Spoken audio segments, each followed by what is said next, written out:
He who is a hireling sees the wolf coming and leaves the sheep and flees.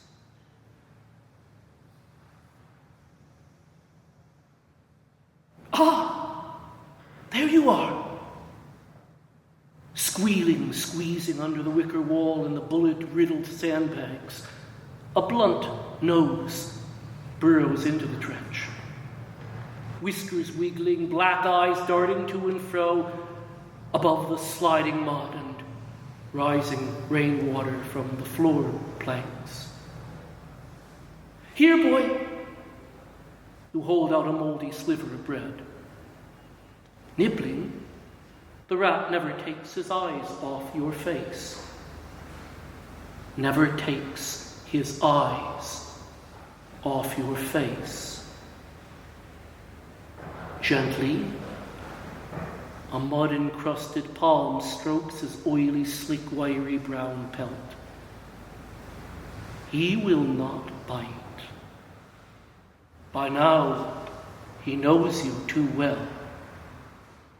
Seeping from the rotten wood in the collapsed HQ dugout, the water nearly touches the icon planted in its little broken alcove of rock and mud. Bursting into scarlet sparks against the midnight sky, a bomb illumines the battlefield. A right arm here, a left leg there. A limbless torso left to rot between the fire bay and the front line. Hanging from barbed wires beyond the listening post, the packed body of the sentry. The packed, riddled body of the sentry still seems to moan. Moaning on a night wind, the chorus of cries and sobs. The scream of your horse hit by shrapnel as you charge the machine fire. Dying men and men longing to die. Enemy or no, you could not leave him there. You could not leave him there in the open field. 5 days, 5 weeks you held him in your arms, that dying German. Eyes rolling, white blind inside swollen sockets, bleeding lungs coughing up 5 pints an hour, a victim of the low-lying, oily fog, mustard brown as your tunic. You could not leave him out there, now that all your own men, all of them, were dead. Your enemy, your last companion in the trench, except for a brown rat searching for scraps. Now that you, and you alone, are left. You stroll the scrapyards of these high-rise cities, leafy green suburbs, holding that brown rat ever so close under your olive-drab trench coat. A mild, wrinkly face in a blazer and beret standing at a street corner pins a paper poppy on a girl in a leather skirt. Texting sound bites, cheery as the gum in her teeth, she chucks the poppy into the gutter. A splash of Starbucks washes it out into the open road, viscous vomit from last night's pub crawl pinning it under the wheels of a speeding Subaru. Roaming a side street, you twist the brass knob of a weather-worn door and slip inside. The low hum of the pipe organ, the mild, earthy scent of poppies and violets follow a round, surpliced figure as he mounts the pulpit steps. But beloved, he begins, today is the 11th day of the 11th month. Let us remember Queen and country, quiet shades on cricket lawns, little red post boxes, cream tea, but as for that awful war, the three ladies in the pew look askance. As for that awful war, let us forget it. Is it not unchristian calling to mind such horrors in church? They do not see you there, your furry friend by your heart.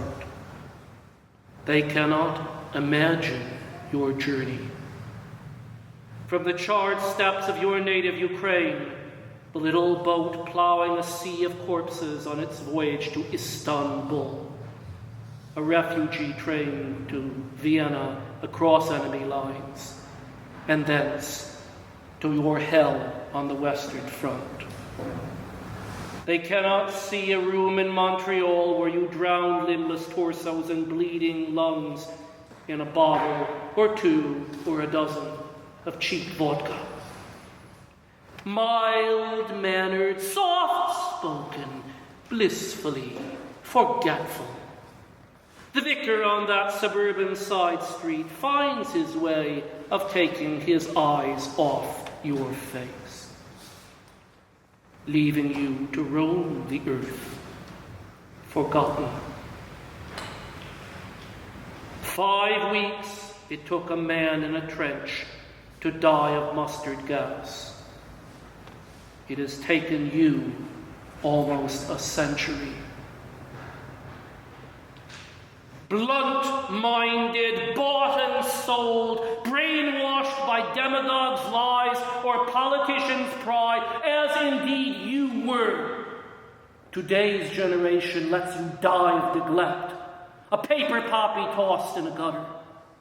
Mild-spirited, soft-spined, eager to forget all that irritates a cream-filled conscience. Yesterday's generation subtly kills you off. Angry ghost haunting unmarked graves, a viscous, oily rat, your only companion. Who cares to remember you, cavalry major of the Great War? Did you fall on the field of honor like your men charging the Kaiser's machine guns, armed only with an M1891 rifle and your curved Cossack sword?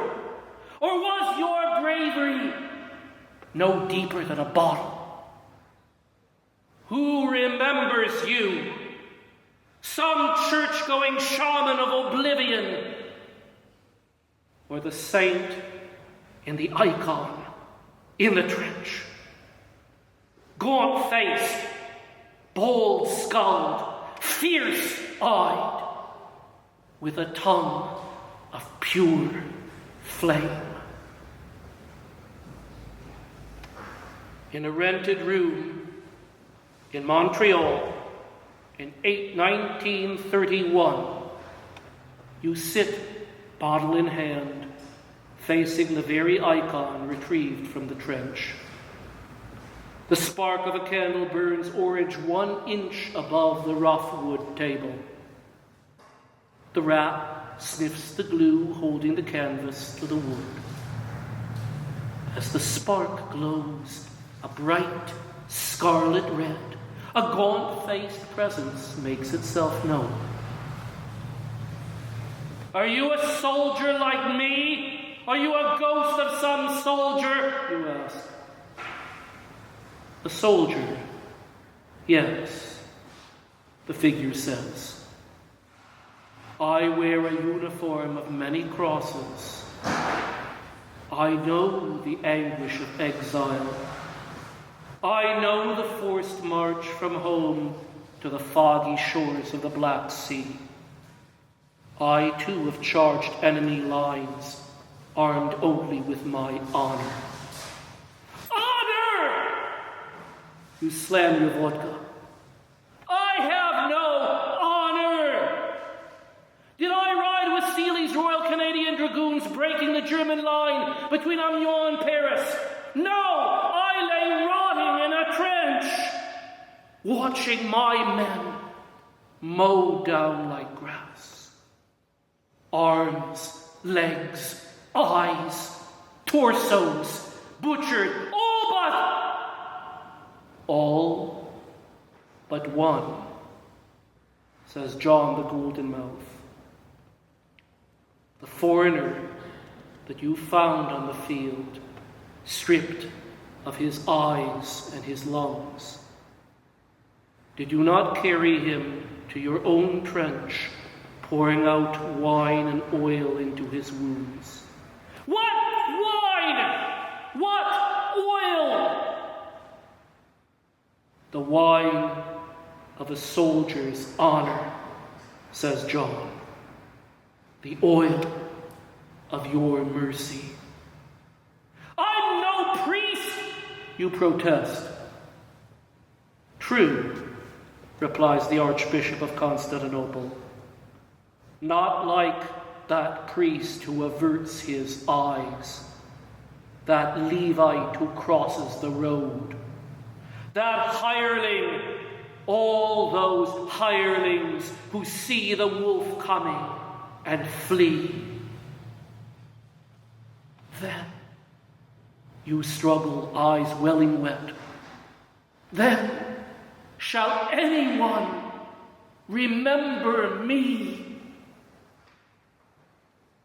You fell on your field of honor, says John, Archbishop of Constantinople, and I on mine. If those who break faith with you forget and look away, you shall not rest until somewhere someone remembers. Beloved in Christ, in an olive drab trench coat or beggar's rags, the good shepherd wanders our bombed, bleak, betrayed landscape. Try as the merciless may, they will never drown out the moan of the night wind. Cries and sobs rising from charred fields, where the armless, the legless, the hopeless reach out in vain to hirelings who pass by on the other side. Who remembers? Who dares to remember? A cavalry major from 1918. In the 11th month, on the 11th day, at the 11th hour, seeking in the dregs of a broken bottle what the hireling has for free, the capacity to forget. His enemy is no German gunner in a trench. It is she who forgets, he who turns his face away. Who remembers that veteran? His widow staring at a wall, her tortured brain torn between depressive terror and manic joy.